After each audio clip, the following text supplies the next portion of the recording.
So I posted a video the other day, and it was showing and explaining how I load my handgun before I start carrying it. And that inspired a conversation amongst people of if that's safe or not to carry a handgun on your person with a round in the chamber. Especially a handgun that doesn't have a external safety, a mechanical safety where you can engage or disengage that firearm from operating. So I want to go ahead and hit that topic pretty thoroughly. So let me do this. I'm going to start off by first saying it is not dangerous to carry a handgun, any handgun, with a round in the chamber. Now, what I want to do is I want to start by taking a step back and explaining how I got to where I am now when it comes to carrying a handgun loaded on my person with a round in the chamber. So, my experience with handguns started in the Marine Corps. Not everyone in the Marine Corps, not everyone in the military handles or fires handguns.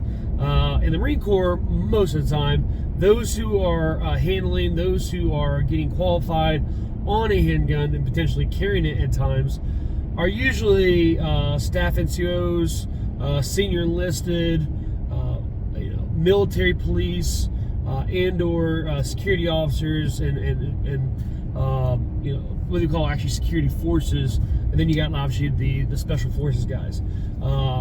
How I got to be training on and carrying a handgun in the Marine Corps was I was doing security forces. I was security forces for nuclear weapons and submarines down in Kings Bay, Georgia.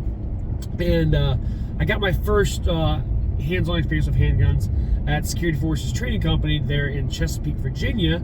And then we would obviously do our annual quals while I was at Kings Bay. And then when I moved on, I got orders in December of 2010 to Lejeune, where there I got stationed with Weapons Chain Battalion, and a majority of my time there was spent on the range teaching Marines and SEALs how to more effectively and safely shoot both their rifle platforms and their pistol platform. Now, while there, that's where I became what we call Combat Marksmanship Coach qualified. I went through CMT schools there, CMC school there, excuse me. And then I was assigned to Alpha Range, where we didn't really deal with handguns, to be quite honest. Mostly dealt with rifles, M16s, M4s, towards the end, the M27s. And it was during my time there that I learned about and started participating in, on the civilian side, carrying a handgun on my person. At the time, I was, at least when I started, I was carrying openly because I was waiting for my concealed carry permit. And then, but down there, without a permit, you can open carry, like many states do. So I started carrying open. But, obviously when you start carrying a handgun, you gotta decide, what am I carrying and how I'm carrying it. My first handgun I ever bought was a Glock 22. It's a full-size, double-stack 40 Smith & Wesson. And I will be quite honest, and some of y'all have heard this story if you've been in my class before, quite literally, right? The reason why I bought that handgun was because I watched that show, Criminal Minds, where they got the FBI team that tries to, put together a package and decide who the type of criminal they are looking for, yada yada yada. Anyway, one of the actors on that show carried a Glock, and I quite literally thought he looked cool. I wanted to be cool like him, and if I'm going to do that, part of it is I need to buy a Glock. I didn't think about it anything outside of that. Be quite honest. I know it's laughable, all right, but I didn't think about it outside of that. I didn't think, what does it have a safety? Does it not? What features does it have? What does it not? What does it cost? Honestly, none of that played a part in my mind. The two decisions or two factors that made me decide to buy a Glock 22 was, at the time, I was a big fan of that show, Criminal Minds, but also two, the 40 Smith & Wesson aspect. That was one of the very, very popular rounds at that point in time. So I decided to buy a Glock 22.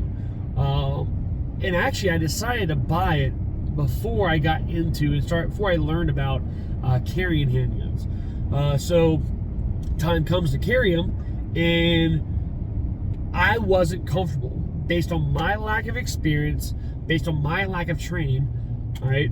Again, I didn't not have experience. I did not have training, but the training and the experience I had at that time didn't prepare me to feel competent and confident in my abilities to be able to carry a handgun safely on my person with a round in the chamber, and it didn't have a safety. Right? That safety, that mechanical safety on the Brad M9, didn't actually make me safer, but it made me feel safer because I felt personally inadequate in my ability to safely handle a fire.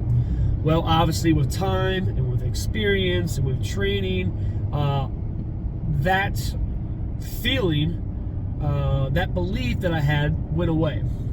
Right? With time, I became, and learning, I became confident in not only how safe a modern handgun can be, including but not limited to a Glock, but also I became confident in myself and my ability. I remember, I forget exactly how the discussion went, but I remember having a conversation with somebody about the topic at that time, and they were like, and they were a proponent of carrying around in the chamber, and they were like, well, why don't you? And I told them why, and they were like, well, you know, do you carry a gun every day? And I said, yep. And they said, all right, and you haven't carried the one in the chamber, right? Nope. They said, a magazine inserted, right? Yep. All right. Have you ever, at the end of the day, pulled your gun out of your holster, you know, put it on the nightstand and whatnot, and saw that the trigger had been depressed at some point during that day?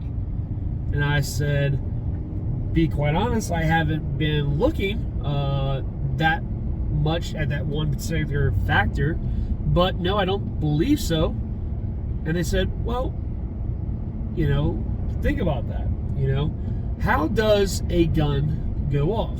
How is this handgun gonna go off? All right, outside of the hole there's around the chamber thing. Obviously, it has to be loaded, even though we're always gonna treat every firearm as if it were loaded. But a loaded handgun, how does it go off? Well, the trigger gets pulled, whether by your finger, whether by another inanimate object that's caught inside of there, whether it be a shirt, get caught in as you're reholstering, whether it be a drawstring from a jacket, whether it be defective, improperly maintained holster, whatever it might be. So I came to the solid understanding, and that's what I'm trying to show you and explain to you here.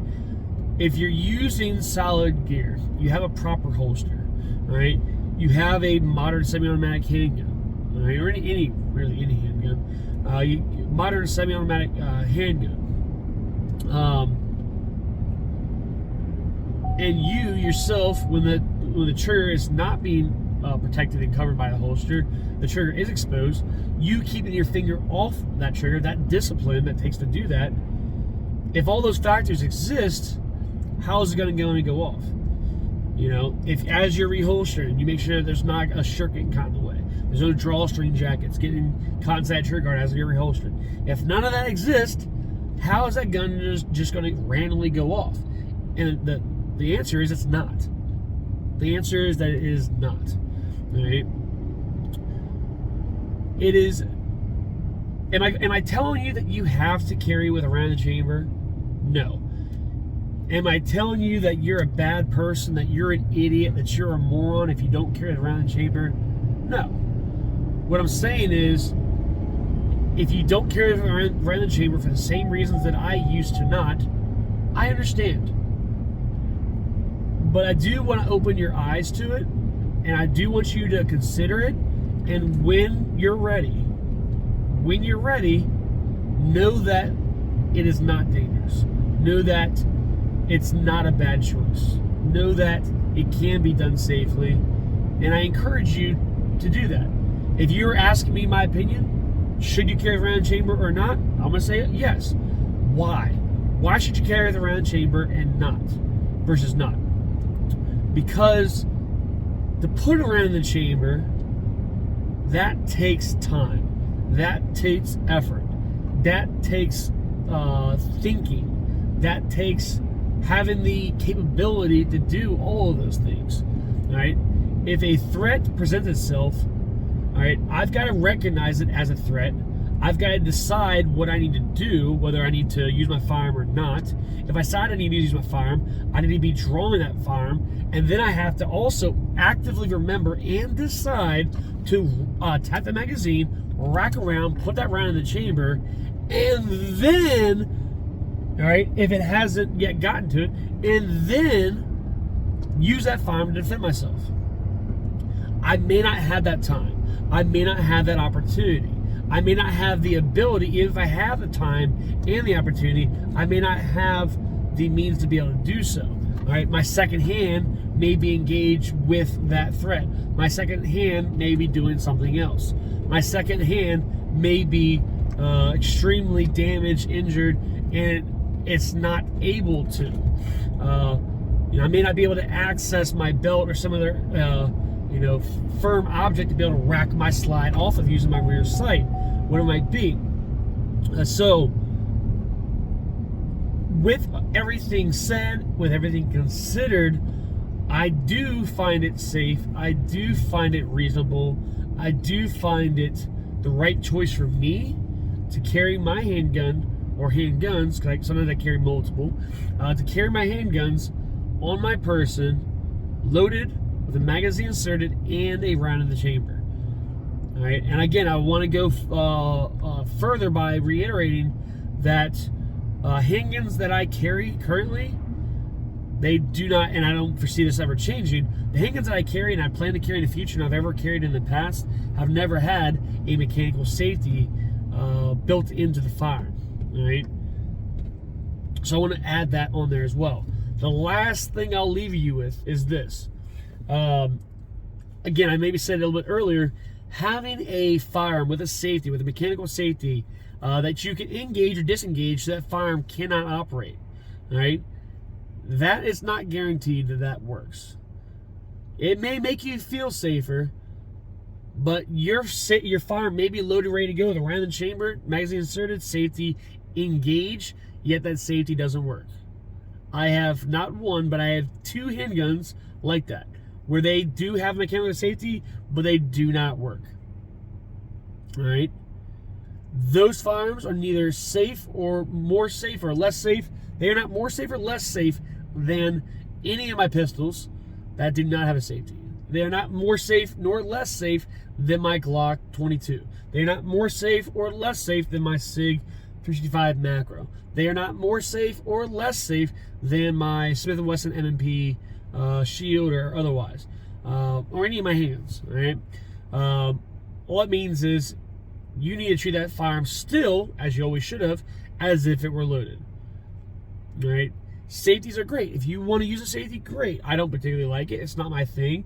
I've seen too many students who, without any pressure, without any stress, all right, during a class on the range, all right, they draw, they present, and guess what? They can't get the trigger to pull. They can't get that firearm to go off, and they can't figure out why. And I walk up, I nicely and politely and friendly just physically turn that safety off for them, and then you see that look come across their face like, damn it, damn it, damn it, damn it. That is embarrassing. How did I not know that? How did I not remember that? How did I not do that?